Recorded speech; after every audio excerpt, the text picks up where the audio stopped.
وێنەی ئەو دوو هاوڵاتیەیە کە شەوی ڕابردوو لە سەیرانگەی دوکان خنکان. ئەرکان عەبدولموحسینی تەمەن 43 ساڵ و عیرفانی برای کە تەمەنی 39 ساڵ بوو بۆ گەشت و سەیران لە کەرکووکەوە هاتبوون بۆ هاوینە هەواری دوکان. دروست کاتژمێر 8:30 خولەکی شەو عیرفان دەچێتە ئاوەکە و دەخلیسکێت و ئاوەکە لەگەڵ خۆیدا دەیبات. ئەرکانی براشی بۆ ڕزگارکردنی براکەی خۆی دەخاتە ئاوەکەوە، بەڵام هەردووکیان دەخنکێن. بەرەبەیانی ئەمڕۆ تەرمی ئەرکان و تەرمی عیرفانیش دوانێڕۆی هەمان ڕۆژ دوای گەڕانێکی زۆری تیمەکان لێرە دۆزرانەوە. پای خزاوە لەسەر ئەو بەردانە کە پای خزاوە ئاو بردوێتی براگەورەکەی بینوێتی ئاوەی با چۆ بەهانایە گەیشتووە پێی، بەڵام نەیتوانیوە دەریبێنێ کە براگەورەکەشی وای کە ناتوانێت دەریبێنێ ئاوەکە هینە سارد و بەردەکان خلیسکێنەیە ئاوەکە براگەورەکەش لە خێزاندارن خەڵکی کەرکووکم براگەورەکەم والیت 1970 براگەکەش 1970 خێزاندارن بەڵێ خێزاندارن. ساڵی ڕابردوو لە هەرێمی کوردستان 172 کەس کە زۆربەیان گەشتیار بوون بەهۆی مەلەکردنەوە خنکاون. ئەمساڵ تا ئەم بەروارە ئامارەکە بەرزترە.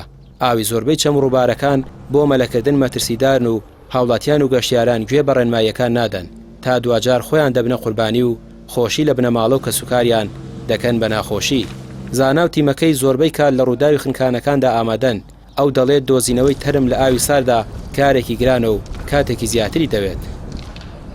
ئەوکێ ئاو خوڕە و ساردە ینی ئەوانەی کە دەخنچێن مەلەوانی مەزبەحن یانەوە تا دەڵێ مەلەوانم ئەبزان ڤیددیوەکەشی بڵاو بوویتەوە کە مەلەوان دەکا و شەپەشەپێکی دەکا و دوانی کە خۆی بۆ هەڵەدا یەکیان دێت و دەرێت دوانەکەی کە خنکان خۆی من نەک هەر لە ڕاگەاندنەکان لە هەموو کەناڵەکان پەیجەکان لە هەموو شتێک هەر بەردەوام ئاماژگاری خەڵک دەکەین، بەڵام خەڵک قسەمان لێ وەرناگرێت. ینی هەموو پارکەکان هەموو سیاحەکان هەمووی لۆگۆی ئەوەی لێیە کە مەلەوانی قەدەغەیە، بەڵام کەس گوێ ناگرێت.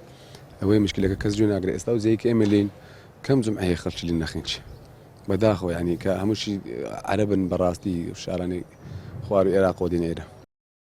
ئەرکان و عیرفان هەردووکیان خێزاندار بوون. لە دوای خۆشیان 6 منداڵیان جێهێشتووە. ئەوان هاتن بۆ بەسەربردننی کاتێکی خۆش لەگەڵ خێزانەکانیان، بەڵام تەرمەکانیان دەبرێتەوە. بەتەنها لە ساڵی ڕابردوو 172 کەس لە سەرتاسەری هەرێمی کوردستان لە ئاوی چەم ڕووبارەکان خنکاون. هەرچەندە بەردەوام ڕێنمایی گەشتیاران دەکرێت کە خۆیان بەدوور بگرن لە مەلەکردن و چوونە نێو ئاوی چەم ڕووبارەکان، بەڵام سەرپێچی ڕێنماییەکان دەکرێت و ڕووداوی نەخوازراوی وەکو ئەمەی ئەمڕۆی لێ دەکەوێتەوە. ڕامێر عوسمان کەناڵی پێیام قەزای دوکان.